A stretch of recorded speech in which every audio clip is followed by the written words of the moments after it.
Good day, grade 8 students. So now we will have our Module 2 lesson about outline and sources. What is an outline? So an outline is a blueprint or a plan of your writing piece or research paper.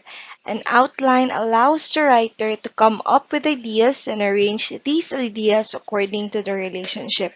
So before writing, it's essential that you outline what you want to write so that you will have a guide on what should be or what are the inputs in your write-ups.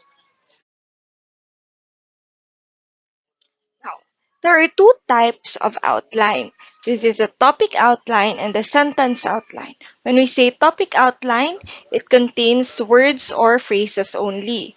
It arranges your ideas by showing which are main and which are subpoints in the order you want and shows what you will talk about.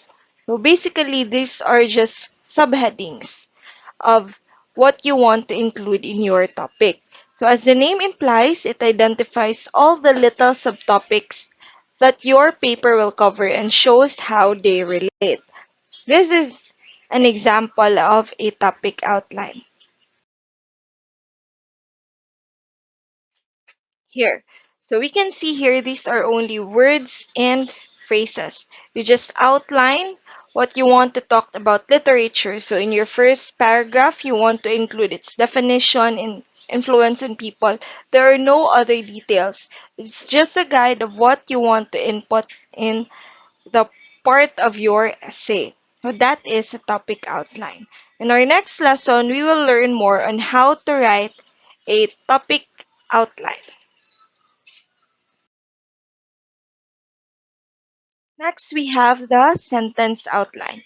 It contains complete sentences as the word suggests, so it shows exactly what you will say about each subtopic. So, unlike the topic outline, which only puts the heading of the topic, these includes short details about what you want to include in your topic. So each sentence, instead of simply identifying a subtopic, expresses the specific and complete idea that section of the paper will cover as part of proving the overall thesis.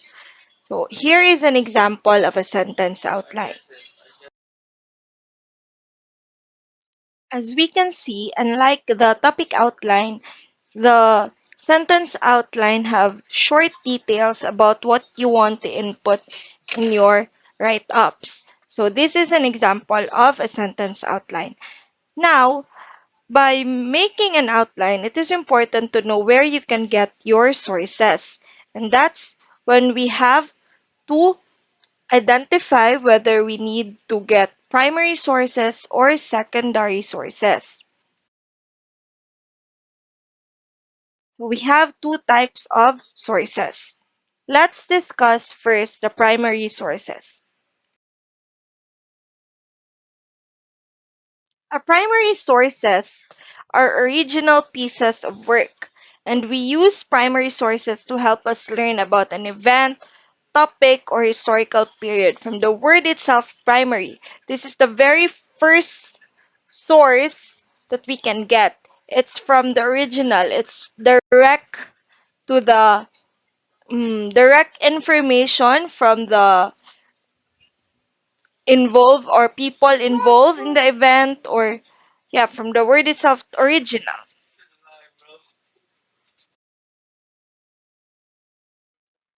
Here are the examples of primary sources. We have the newspaper articles that are published directly after an event. Newspaper articles can also be secondary source, but if it is written directly after an event, so the source became primary. So we have an artwork because it's the very artwork that the artist made. And the books, like novels, because it's what the author wrote and it's not written by another author.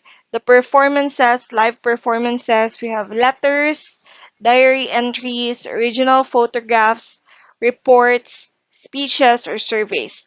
take note that when we say primary, these are the information we get from the very person that is responsible of that source.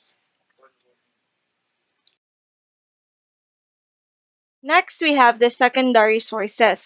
It interprets, critique, or analyze primary sources. So, from the word secondary, it is the information from the primary sources.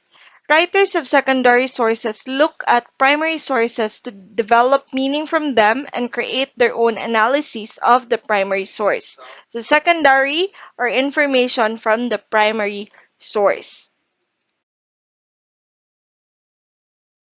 Here are the examples of primary sources.